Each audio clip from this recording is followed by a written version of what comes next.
Bonjour à toutes et à tous et bienvenue au Cryptos Technical Briefing, chers amis, ravi de vous retrouver mardi 17 mars 2026. Grosse semaine fondamentale comme d'habitude, comme chaque semaine, mais encore plus avec les événements géopolitiques depuis le 28 février dernier, les opérations militaires des États-Unis et d'Israël contre l'Iran. Grosse semaine, 3 temps forts fondamentaux pour le cours du Bitcoin qui affiche une résilience étonnante depuis le début du conflit, puisque la veille du conflit, des opérations militaires, il était à 66 000, 67 000 dollars et donc qu'il est en gain depuis le début de ce conflit, ce qui est assez unique au sein de tous les actifs risqués en bourse, puisqu'au fond, les actifs en hausse depuis le début du conflit sont aussi, alors, le prix du pétrole, le prix du gaz, les taux d'intérêt, les grands acteurs du secteur de la défense, les compagnies pétrolières, et dans tout ça, nous retrouvons Bitcoin. Que fait-il là ? Pourquoi est-il là alors que beaucoup pensaient qu'il allait s'effondrer? D'ailleurs, beaucoup l'ont shorté massivement et sont déçus puisqu'ils sont en perte s'ils l'ont shorté le jour 1 du conflit. Alors, y a-t-il des explications à tout ça? Oui, il y a des explications logiques. Je les ai toutes trouvées. Il n'en me manque pas une seule. Non, je plaisante.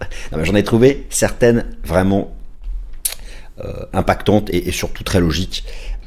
Alors, cette complaisance est-elle provisoire? C'est possible. D'ailleurs, ce fut le cas avec le déclenchement des opérations en 2022, à l'époque, l'invasion russe de l'Ukraine, en plein cœur d'un bear market, cyclique, de la théorie du cycle dit de 4 ans. Est-ce que nous faisons du bis repetita? On se reprend, et puis finalement, derrière, on reprend le cours du bear. C'est possible ou pas. Beaucoup de choses changent. 2026 n'est pas 2022. 2026 est 2022 selon la théorie du cycle de 4 ans. 2026 n'est pas 2022 en ce qui concerne la place maintenant qu'a le marché des cryptos, notamment son institutionnalisation aux States, aux États-Unis. Ce beau pays, New York, j'y suis allé 4 fois, j'adore. Chicago, une fois, enfin j'ai fait beaucoup de villes. Mais New York, à chaque fois que j'y vais, la vue depuis le pont de Brooklyn sur le sud de Manhattan, c'est incroyable. Bon, alors, qu'est-ce qu'on fait? Cette semaine, on l'oublie presque parce que maintenant il n'y a que la géopolitique, mais c'est quand même une semaine de décision de politique monétaire de la Fed. Vous vous souvenez, la Fed, la Réserve fédérale, la Banque centrale américaine, on oublie, avant c'était ce qui comptait le plus. Vous allez voir que alors c'est majeur, bien sûr je plaisante là, je taquine, je suis un peu dans l'ironie, mais la Fed, cette semaine, elle met à jour ses projections macro. C'est une des dernières décisions de la Fed avec l'habit Powell, puisque Kevin Warsh arrive en mai. Ça va être intéressant de voir, est-ce que Powell là, va se stresser d'événements géopolitiques? Est-ce qu'il va parler de hausse de taux pour contrer un possible rebond de l'inflation? S'il fait ça, autant vous dire que Trump va le zigouiller au moins publiquement. Bon, ça va être passionnant. Donc cette semaine, la Fed, potentiellement un compromis entre banques et hackers crypto dans le cadre du Clarity Act, cette nouvelle réglementation crypto US qui nous assure non pas un bottom de bear maintenant, mais le bull run de 2027, 2028, 2029 sera forgé sur ce Clarity Act. Et bien sûr, les développements géopolitiques, alors là, franchement, ça change toutes les heures. Donc, officiellement, il n'y a pas de discussion entre l'Iran et les États-Unis. Et officieusement, il y a des contacts pour trouver un moment ou un autre, un moyen. Bon. Et puis aussi, ça discute entre l'Iran, la Chine, l'Inde, certaines grandes puissances asiatiques, pour retrouver du passage dans le détroit d'Ormuz. Voilà, bon, beaucoup de choses. Donc, qu'est-ce qu'on fait? Première partie, tour d'horizon des baromètres du risque. Donc là, je passe en revue à nouveau la finance traditionnelle. Donc le pétrole, les indices boursiers, etc., la vol, les taux. Ensuite, mars 2022, mars 2026, bis repetita ou pas. Ensuite, qu'est-ce que j'ai écrit? Oui, résilience Bitcoin, les vraies raisons. Voilà. Donc, il y a des vraies raisons à cette résilience, qui ne sont pas le soi-disant aspect refuge qui n'existe pas, qui n'existera d'ailleurs jamais. Ensuite, il ne faut jamais dire jamais, Bitcoin, on se fait un gros point technique sur tous les horizons de temps et idem pour les alts. Bienvenue, nouvelle édition du CTB. Vous voulez trader les cryptos avec un effet de levier, vous voulez pouvoir ouvrir une position longue et une position short, mais vous ne voulez pas trader avec les contrats futurs, vous ne voulez pas trader avec les contrats futurs perpétuels, pas de contrat, pas d'échéance, pas de funding rate, chers amis, faites simple, le trading au comptant avec effet de levier ou spot margin disponible au sein de l'entité européenne de Bybit et où régulé conforme à la réglementation européenne via la régulation MiCA, le trading au comptant avec effet de levier ou spot margin, c'est simple. Vous tradez avec vos cryptos en collatéral, avec un effet de levier jusqu'à 10 avec un intérêt annuel nettement inférieur au funding rate des contrats futurs. Exemple, 1000 USDC sur votre compte et fait le levier jusqu'à 10. Vous pouvez donc ouvrir une position jusqu'à 10 000 $. Prenons l'exemple d'un Bitcoin à 50 000 $. Avec 1000 USDC sur votre compte, vous pouvez donc contrôler 0,2 BTC. Le process est simple. Vous commencez par un quiz réglementaire. Ça prend 2 minutes. Vous activez vos actifs, vos cryptos en collatéral. Vous activez le spot margin via un simple bouton. Chers amis, suivez mon lien exclusif en description puisque si vous déposez 100 € dans les 7 jours qui suivent votre inscription, vous recevez 20 USDC et 20 € en BTC. Allez, c'est parti les amis, vous avez vu, je vais à la salle non-stop là. En ce moment, je suis à fond sur le CrossFit et l'Aerox pour développer à fond cette masse musculaire. Alors, donc revenons à notre sujet. Guerre Iran-États-Unis, tour d'horizon des baromètres du risque. Je commence par la finance traditionnelle, donc on n'y est pas, bien sûr, les comptes n'y sont pas. L'actualité géopolitique ne l'autorise pas. Le pétrole reste en zone de risque. Donc ça, je vous ai montré cette cartographie à plusieurs reprises, cartographie chartiste. Alors pourquoi zone d'alerte rouge au-dessous des 80 $? Parce que toute l'année 2025 a été passée sous 80 $. Donc lorsqu'on fait un delta entre le prix de 2026 et 2025, la contribution est positive de l'énergie au calcul de l'inflation, vous me suivez, au-delà des 80 $. Au-dessus de 92, 94, ça pue. Ça pue comme le début de la guerre en Ukraine. Et au-dessus de 120 $, c'est 146. Là, on va s'en manger une sévère. Donc, pour l'instant, eh bien oui, le prix du pétrole, au-dessus des 92, 94, je parle du WT, le brut US. Faites attention, le Brent n'a pas le même prix. Nous sommes en zone de choc inflationniste. Donc là, il n'y a aucune détente. Nous sommes toujours en alerte rouge, alerte maximale sur le prix du pétrole. Et oui, c'est pour ça que c'est étonnant que Bitcoin... Mais bon. Alors, sur le prix du gaz, non. Le contrat qui fait référence en Europe, le TTF, lui n'a pas donné d'alerte rouge. Il est dans un haut de range. Oui, il a rebondi. Tant qu'on ne dépasse pas cette résistance des 56-57, nous ne sommes pas sur le régime d'envolée du gaz ici au moment du déclenchement de la guerre en Ukraine. Là, il n'y a pas d'alerte rouge. Donc là, c'est là où pour l'instant, ça va. Bien sûr, le temps joue contre nous. Le temps joue contre nous. Oui, il y a quelques bateaux qui repassent à travers le détroit, quelques bateaux chinois, indiens, etc. Mais bon, toute l'industrie pétrolière autour du Golfe, elle est à l'arrêt de toute façon. Donc, il y a des discussions entre l'Iran et certaines puissances asiatiques, mais pas celles qui sont considérées donc comme alliées avec les États-Unis.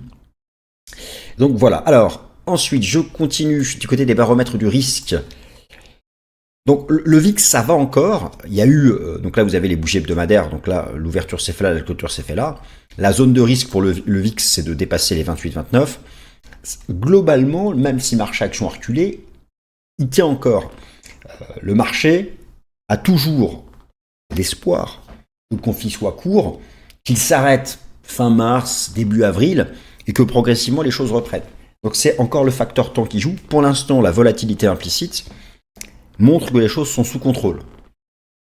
Alors finalement, c'est là aussi peut-être une explication de la résilience de Bitcoin, c'est que même si le marché action a corrigé, alors il était déjà très haut, très, très élevé, la vol, elle, reste sous contrôle. Je continue mon tour d'horizon du côté des baromètres du risque par le S&P 500. Le S&P 500, lui, alors, a donné un signal proche de celui ici que fut le début de la guerre commerciale, encore le bear market de 2022, la crise sanitaire, ok, très bien. En fait, il y a quand même une forme de résilience. Alors, on voit que ça baisse par étapes. Chaque séance de baisse ne se traduit pas par un décrochage. Le marché, d'ailleurs, a pris appui sur sa moyenne mobile à 200 jours. Ça tient. Là, on se reprend. C'est un peu comme Bitcoin. Est-ce que c'est un dead cat bounce? Il y a un niveau qui sera clé à 6800 points. Voilà. Si le S&P 500... En fait, il y a une série de creux et de sommets descendants là en daily. Si on échoue sous 6800, c'est que cette tendance corrective va se poursuivre. Alors la Fed va probablement... Vous savez, la Fed, elle cause mercredi. On va voir comment elle s'exprime par rapport à la remontée du prix du pétrole. Et surtout, ça va être intéressant de voir ce que les économistes de la Fed nous disent des anticipations d'inflation. Parce que bon, la partie pétrole, c'est les éléments volatiles, alimentation, boisson, énergie. Et ça peut retomber assez vite. Ça n'impacte pas forcément l'inflation sous-jacente, elle qui est plus axée sur les services. On va voir un peu quel est le message de la Fed. En même temps, Là, c'est inconfortable pour la Fed parce qu'elle-même, elle est d'ailleurs dans l'incertitude de la durée du conflit. Il y a beaucoup de paramètres, les paramètres trumpiens, c'est-à-dire qu'on ne sait jamais en fait. Donc c'est vrai que ça commence à... En tout cas, dans les baromètres du risque, il y a aussi les anticipations liées à la Fed. Aucune baisse de taux, bien sûr, avant 2027. Mais ça, c'est maintenant. Si le conflit s'arrête demain, vous allez voir que à nouveau, il y aura des anticipations de baisse de taux pour le printemps 2026. Pourquoi il n'y a pas d'anticipation de baisse de taux avant 2027 ? C'est parce que là, c'est l'incertitude. Combien de temps le prix de l'énergie va rester élevé ? Combien de temps cela va avoir un impact sur l'alimentation ? À la hausse aussi. Si le temps passe et qu'on dépasse une certaine durée, cela finit par impacter les taux d'inflation. Combien de temps ces taux d'inflation vont donc rester au-dessus de la cible de la Fed ? Enfin, il y a plein de points d'interrogation. Le point d'interrogation central, c'est la durée de la guerre, la durée de la fermeture du détroit d'Ormuz. Et derrière, il y a tout des faits dominos, si vous voulez. Mais comme ce sont des points d'interrogation partout, on peut être que dans la supposition. Le dollar, dernier baromètre du risque, a rebondi. Donc lui, rappelez-vous, c'était un peu l'anomalie du bear market par rapport aux deux bear markets précédents. Finalement, là, le dollar est à nouveau tout en haut. Donc ceux qui ont converti toutes leurs cryptos en stablecoin USD depuis quelques semaines, quelques mois, doivent être contents. C'est revenu tout en haut. Il arrive au contact de la frontière technique où s'il accélère encore, il donnera le même signal bullish que là et que là. Et là, je vous le dis tout de suite, si le dollar donne ce signal bullish, Bitcoin continuera son bear market et ira chercher la zone qui est globalement attendue pour la fin du bear, ça reste la zone comprise entre 45 et 55. Peut-être tellement attendue qu'on n'ira pas, mais si le dollar dépasse ça, on ira. Bon, voilà pour le tour d'horizon des baromètres du risque. Il y en a plein d'autres, mais je continue. Alors, mars 2022, mars 2026, bis repetita. Bis repetita. Alors, effectivement, le conflit a commencé le 28 février, enfin, les opérations militaires ont commencé le 28 février 2026. Souvenez-vous des opérations militaires en 2022 qui avaient commencé le 24 février 2022. Et à l'époque, je me souviens très bien d'ici parce que c'était déjà une époque où je racontais un peu ma life sur les cryptos. Parce qu'en fait, moi, j'ai commencé à faire des vidéos. Alors, je suivais déjà le marché crypto, dire la vérité, depuis la poussée à 20 000 $. Mais ensuite, vraiment, lorsque le marché a bottomisé début 2018 autour des 3-4 000 $, c'est là où moi j'ai commencé à m'y intéresser à fond. Mais vraiment à faire des vidéos, je crois que j'avais commencé ma toute première vidéo avec une webcam toute pourrie fut en août 2020. Donc, février 2022, et donc à cette époque-là, déclenchement de la guerre en Ukraine, le pétrole s'envolait, le gaz s'envolait, beaucoup plus que maintenant pour le gaz. Et Bitcoin avait fait 40% de hausse, pour finalement échouer à la moyenne mobile à 200 jours. Donc là, vous avez les bougies daily, la moyenne mobile à 200 jours. Et de continuer son bear. Attention, nous ne sommes pas au même stade de bear. D'un point de vue de l'action des prix, nous sommes actuellement soit ici, soit déjà dans la phase de latéralisation. Il y a des éléments, il y a des éléments en faveur du fait qu'on serait déjà dans la latéralisation, et d'autres qui disent qu'il manque le dernier drop. Mais on n'est pas là en tout cas, on est soit en équivalence ici, ou ici. Donc la certitude, elle est là. Donc effectivement, là, le conflit a commencé le 28 février, et nous sommes, donc le 28 février, c'était là. Donc regardez, le vendredi 27 février, c'est là, et donc Bitcoin nous fait une poussée. À noter que depuis le début de notre bear market, il n'a jamais retesté sa moyenne mobile à 200 jours. Ça, si vous voulez, c'est la frontière entre... je vous montre. Voilà, donc le changement de tendance, c'est la confirmation du bear market. On la casse, on confirme. La fin du bear market, ce qui confirme que c'est définitivement terminé, c'est lorsqu'on la redépasse et qu'elle change de pente. On a le temps. Là, on doit être à peu près, on est soit ici, soit à peu près ici en équivalent. Donc vous voyez, donc là, voilà, là, elle va nous tomber dessus. De toute façon, je vous dis comment l'histoire va se faire. Je vous donne boule de cristal. Elle va faire comme ça, elle va faire comme ça, comme ça, comme ça, comme ça, comme ça, comme ça. Soit nous ici, là, on fait encore un range de caca et boum, dernier drop vers les 45-50, ça va stabiliser. Elle tombe comme ça et boum, et en fin d'année, on la reprendra comme d'habitude. Soit en fait on est déjà en latéralisation, peut-être qu'on fera un double bottom, elle arrive, machin, boum, boum, boum, boum, et on finira par repartir au second semestre. Donc vous voyez, l'histoire se répète. La question c'est, est-ce que maintenant, est-ce que maintenant on va la retest ou est-ce que de tout le bear on la reteste pas? Le plus optimiste des analystes dans le Dead Cat Bounce actuel vous dira qu'au grand max on va chercher ce machin. Là, voilà, si là vous avez pris des trades sur les alts depuis quelques séances, même quelques semaines, parce que les alts rebondissent depuis quelques semaines, et que vous vous demandez quand est-ce que je dégage, alors déjà ici, déjà le niveau des 80K, je vais vous expliquer pourquoi. Déjà là, on peut se dire qu'on peut dégager. D'ailleurs, alors, bon, j'arrive. Bref, là, c'était la comparaison avec avec 2022.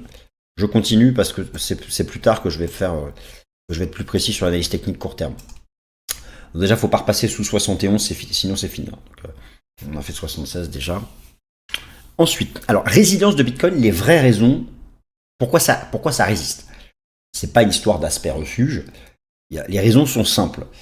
C'est pas du tout lié à la guerre. Mais effectivement, pourquoi Bitcoin résiste? Les raisons, il y en a 5 complètement logiques. La première raison, c'est quoi? Le S&P 500, avant la guerre, le DAX et le CAC 40. Donc le CAC 40, le DAX, avant la guerre, regardez, étaient sur leur record historique. Les indices boursiers, avant les opérations militaires, étaient sur leur record historique. Donc eux, ils corrigent. Bitcoin, avant les opérations militaires, avait perdu 52% depuis son record historique. Le drawdown en cours de clôture, c'était même 47%. Donc avant les opérations, Bitcoin était déjà en baisse de 50% depuis son record. Les indices boursiers étaient à leur record. Donc on peut se dire, bon, il avait déjà pris sa part de baisse. Donc déjà, ça c'est la première explication. Mais il y en a d'autres qui sont plus percutantes. Mais celle-là est pas mal. Deuxième explication, le marché est toujours contrariant.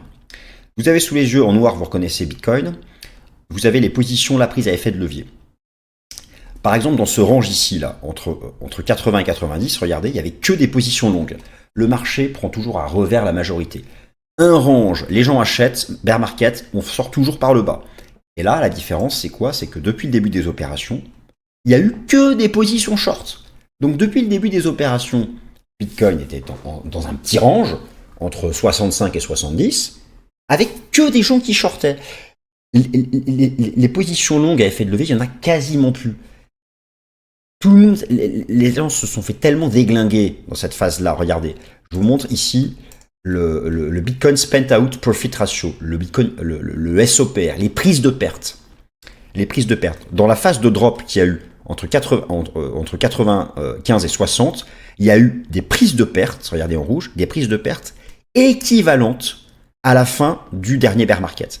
Alors vous allez me dire, non mais regardez, là on n'était plus bas, oui, mais ça, cette mèche ici, là, c'était la faillite d'FTX. Dégagez-moi cette mèche-là, et regardez le reste. En fait, on était à ce niveau-là, voilà, même niveau.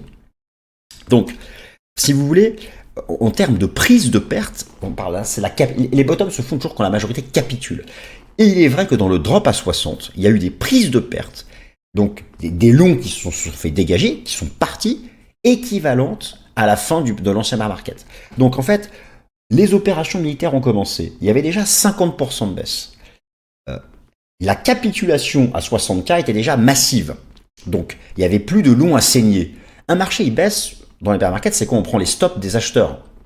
Sauf si tout le monde dégage, mais il y a beaucoup qui hold. Donc quand ça baisse, c'est on prend les stops des acheteurs. Mais là, les stops des acheteurs avaient déjà été pris à 60K. Ensuite, quand les opérations ont commencé, les gens n'ont fait que shorter. Donc les stops qu'on pouvait prendre, c'était que les stops des vendeurs. Et prendre un stop de vendeur, bah, c'est bourré. Parce que le vendeur, il veut que ça baisse, donc son stop, il est au-dessus, bah, on va le chasser, donc ça pump. Et c'est ce qui s'est passé là avec le petit pump du BTC à 76K. Prendre les stops des vendeurs. Et là, vous voyez que ça commence à changer. Ça y est, ça repasse à l'achat. Et si ça se repasse massivement à l'achat et qu'on monte à 80K, vous allez voir qu'ensuite, on va redropper pour reprendre les stops des acheteurs. C'est ça. Le marché n'est que chasse à la liquidité et manipulation par les instits. Surtout sur les positions à levier. Donc, alors, c'est vrai que là, il y a une capitulation qui ressemble beaucoup à la fin de l'ancien bear. La question, en fait, c'est ça, c'est est-ce que c'était la dernière à 60K ou est-ce qu'il en reste une dernière à 50? Bon, ça, c'est le débat maintenant dans lequel nous sommes, hein, dis-vous bien. C'est le débat dans lequel maintenant nous sommes. Donc voilà, ça, c'était les dernières explications. Pourquoi Bitcoin tient? Bah, il est dans la bande de son coût de production moyen. Alors, coût de production moyen, là, ça intègre tout, électricité, tout le bordel, les machines, etc. C'est moyen, ça dépend bien sûr des pays, combien coûte l'électricité, donc c'est moyenne mondiale. Et donc, on sait qu'historiquement, vous voyez, par exemple, la fin de l'ancien bear ici, en 2015, on avait fait des mèches en dessous, mais qu'on avait tenu la bande. La fin de l'Aubert de 2008, on a fait une pattern d'accumulation juste en dessous. Là, c'était le choc de la crise sanitaire, on a fait des mèches en dessous, mais on l'a tenu. La fin de l'ancien bear market de 2022, on était resté dedans. Et là, on est dedans. Donc en fait, c'est pareil. Alors pourquoi donc ça tient? Parce que les opérations militaires du 28 février, elles ont commencé là, et on était dans la bande basse du coût de production. Donc vous voyez, tout ça ensemble fait que les opérations militaires n'ont pas augmenté la pression baissière. Maintenant, regardez, là où est-ce qu'on est? On est revenu dans la partie haute de la bande. Et pour la passer, il faudrait vraiment un truc bullish, quoi. Ça pourrait être la validation imminente du Clarity Act. Mais est-ce que ce sera cette semaine, dans 2 semaines, dans 3 semaines, on ne sait pas. Le Clarity Act, il y a besoin d'un compromis entre les banques et les acteurs crypto sur le rendement des stablecoins, ça prend du temps. Voilà, ça on verra. Pour l'instant, il n'y a pas, ça discute toujours. Alors la situation technique sans langue de bois, il y a des éléments de momentum favorables à la fin du bear, il y a des choses quand même qui sont bluffantes, notamment le RSI. Le RSI weekly, vraiment, est ressorti par le haut de la zone de survente. Ici, fin du bear market 2015, fin du bear market 2018, fin du bear market 2022. Sauf que là, attention, on avait fait une longue divergence de 6 mois. Donc quand le RSI ressort comme ça, c'est soit la fin du bear, soit le début de la latéralisation. Et my God, ça, c'est pareil sur le RSI du ratio Bitcoin Gold, et c'est pareil sur le RSI du ratio Bitcoin Silver. Donc il est vrai que lorsque je regarde le RSI du Bitcoin, le RSI du ratio Bitcoin Silver, le RSI du ratio Bitcoin même S&P 500, ça me dit que soit on a fini le bear, soit on est entré dans la latéralisation. Ce n'est pas compatible. Alors, je vous dis que c'est pas compatible avec un dernier bottom. Faux. Regardez. Allez, rappelez-vous ici FTX, regardez. FTX, ici, la situation avec FTX. Le RSI était sorti par le haut, donc on rentre en latéralisation. Mais il y avait eu un dernier choc qui avait duré quelques jours, c'était la faillite d'FTX. Mais ce dernier choc était en divergence haussière. C'est peut-être ce que nous aurons à un moment ou à un autre quelque part, un dernier choc vers les 50-55 qui sera en divergence haussière, et là, boum, c'est fini. En tout cas, c'est vrai que le RSI me dit, my God, déjà un signal de latéralisation, déjà très tôt, c'est vrai que, bon, alors, d'un point de vue temporel, ça tient pas la route. La phase de latéralisation la plus précoce avait commencé 220 jours après le début du bear. Nous ne sommes que 162 jours, mais en même temps, toutes les choses, tout change de cycle classique. Il y a eu tellement de nouveautés. Ici, le nouveau record avant le halving. On n'a pas eu le blow-off top. Il y a tellement de choses différentes qui fait qu'au final, bon, je pense qu'il va falloir peut-être être moins. Alors c'est vrai par contre que le top, là, on l'a fait vraiment dans le timing attendu. Donc voilà. Bon. C'est vrai que d'un point de vue temporel, qu'on ait déjà démarré la phase de latéralisation, alors sinon ça voudrait dire que pendant encore 3-4 mois, 5 mois, on ferait peut-être, alors le best case scénario, ça pourrait être pourquoi pas faire encore un gros range comme ça pendant 4-5 mois au-dessus des 60, et puis finalement on sortirait par le haut. Bon. Vous voyez que c'est pas évident, hein, mais c'est vrai que je vais pas refaire avec vous le tour d'horizon de tous les modèles que je regarde, mais il y en a 3-4 qui comptent pour le bottom, et notamment par exemple, je vais vous montrer le CVDD, qui a été un des plus précis à choper les fins de bear market, et lui voilà qui passe à 48K. Bon, on retrouve toujours ces zones entre 45 et 55. La chose est que notre ancien bull run n'est pas allé chercher les objectifs habituels, et donc il y a un narratif qui commence à arriver que nous n'avons pas été chercher les targets attendus sur l'ancien bull run. Du coup, c'est le piège de croire que nous allons atteindre les targets attendus du bear. Mais un bear est toujours plus violent qu'un bull. Un marché peut tomber par sa propre inertie, simplement par l'absence d'acheteurs aussi. Alors que pour monter, il faut des acheteurs. Un marché ne monte pas par l'absence de vendeurs. Il faut des acheteurs. Bon, voilà. Maintenant, de toute façon, le débat est là. Avons-nous commencé la latéralisation à 60K ou manque-t-il un dernier drop qui peut être causé par un choc exceptionnel, hein. Bon, Ça va être ce qui va nous occuper. Face à cette incertitude, il peut y avoir l'option de rentrer petit à petit. C'est vrai que je termine par les alts. Par exemple, ETH, alors, elles ont toutes la même config. Alors attendez, je remonte un truc sur BTC. On est couvert par la trendline et on est couvert par, regardez, le Kumo journalier du système Ichimoku. La trendline, le Kumo journalier du système Ichimoku. Elles sont toutes pareilles. Vous avez, on ne comprend plus rien à mon graphique là. Donc sur ETH, c'est pareil, vous avez la trendline. Donc c'est vrai que ETH, regardez, a donné le même signal que la bougie du 9 mai. On a dépassé les 2130. On se dit, my God, c'est puissant. Et la chose, par exemple, j'y ajoute les enseignements du système Ichimoku, c'est que là, on était sorti du Kumo. Là, on est dedans, on est sous la trendline. Bon. Donc, why not, le machin pourrait pousser à 2004-2005, mais si vous voulez, bon, il y a un biais de reprise au-dessus des 2130. Maintenant, est-ce qu'on peut dire que là, ça y est, c'est reparti bon, tant qu'on est sous ces résistances-là, c'est pas évident d'avoir une conviction forte. Après, oui, c'est sûr que nous sommes en zone basse sur le plan de chartiste. C'est vrai que moi, je pensais quand même qu'on allait à un moment ou à un autre aller entre 1004 et 1007 pour vraiment terminer. Mais en fait, c'est le même débat. Est-ce que Bitcoin va entre 50 et 60 ?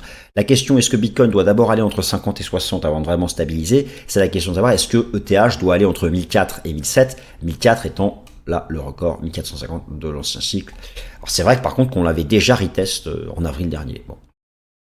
Mais de toute façon, on comprend bien que là, ça commence à être des grosses zones basses sur les indicateurs de momentum. C'est la même chose sur le BNB. On n'est pas loin de la trend. On a pris 61,8 là. Mais regardez pareil. Regardez, c'est Bitcoin. On est couvert par le Kumo Daily. Tous les bear markets sont limités par le Kumo Daily. On est couvert par le Kumo Daily pour l'instant. ETH, on est couvert par le Kumo Daily. Donc le Kumo, c'est le nuage du système Ichimoku. Vous pouvez mettre sur vos graphiques, mais vous connaissez, je vous apprends rien. Le BNB, il est couvert par le Kumo Daily. Et le sol, il est couvert par le Kumo Daily. Donc vous voyez que tant qu'on est couvert, ça ressemble beaucoup au rebond qui a échoué mi-janvier. Voilà, c'est fou, mais ça ressemble beaucoup à la différence que là, il y avait énormément de gens qui achetaient. Là, c'est plus le cas dans notre truc, et à la différence près qu'on n'est plus du tout dans la même situation de RSI Weekly. Voilà, en tout cas, sous les moyennes mobiles à 200 jours, nous sommes en bear. Donc, et là, elle tombe dessus, et non, mais c'est beaucoup trop tôt pour si le bear market il est déjà terminé, si le bear market devait déjà être terminé, franchement, ça me paraît probable. Mais si c'est le cas, ça veut dire une chose, le cycle de 4 ans n'existe plus. Si le bear market est déjà terminé à 60K pour X raisons, peut-être le Clarity Act aux States, l'arbitrage des métaux précieux vers les cryptos, on va mettre définitivement à la poubelle les mesures temporelles du cycle de 4 ans. Enfin, au moins, c'est vrai que ça commence à être relou cette histoire de timing. Enfin, relou, en même temps, on avait une visibilité. C'est-à-dire qu'on avait 1 an de bear et 3 ans de bull run. Donc si on perd ça enlève aussi de la prédicabilité. Voilà. Alors je termine par DOT, parce que DOT, ça fait forcément partie des jetons qui intéressent tout le monde. Le plus bas historique, pas forcément en market cap, mais voilà, le RSI ressort par le haut de la zone de survente. Là, ça bottomise. En plus, là-dessus, il y a un ETF qui arrivera. Effectivement, je veux dire, alors, je me disais qu'il fallait peut-être prendre cette mèche-là, mais entre 1 et 1,30, DOT, ça se paye. Voilà. Entre $1 et 1,30, ça se paye. Et ce truc sur le prochain cycle peut sans problème remonter en direction des 10. Effectivement, DOT, mais il y en a d'autres, des jetons comme ça qui font partie de ceux qui bottomisent, moi qui m'intéressent. Regardez, Horizon par exemple. C'est vrai que quand on regarde les AT, on a tous envie de les payer. Regardez, ça c'est le niveau le plus bas historique. Bah voilà, là ça fait une tentative, ça fait un rebond. Ou encore Compound, là on est sur de la DeFi. Alors ça se fait bouffer par AAV et Morpho, mais on est sur de la DeFi lending. Pareil, là, il y a eu une prise de mèche. C'est vrai que quand on regarde comme ça ou Axelar qui est un des jetons importants de l'interopérabilité entre les blockchains. Il y a aussi un projet d'ETF. C'est vrai que quand on voit tout ça, les alts qui sont en bas, qui baissent plus, qui botomisent, ou même encore STX, c'est de la tokenisation sur la blockchain Bitcoin. C'est vrai qu'on regarde tous ces graphiques, on se dit, mais my God, c'est la zone basse moyen long terme, mais c'est là où il faut que j'achète pour faire x10, machin, mais bon, faut être patient. En tout cas, c'est certain que si le Clarity Act aboutit, cela favorisera les alts. Après, là, ça nous emmerde, cette histoire de pétrole, cette histoire d'anticipation d'inflation, etc. Donc il ne faut pas non plus que ce conflit passe en mode hors de contrôle. Voilà, merci à toutes et à tous, et passez une bonne semaine, salut.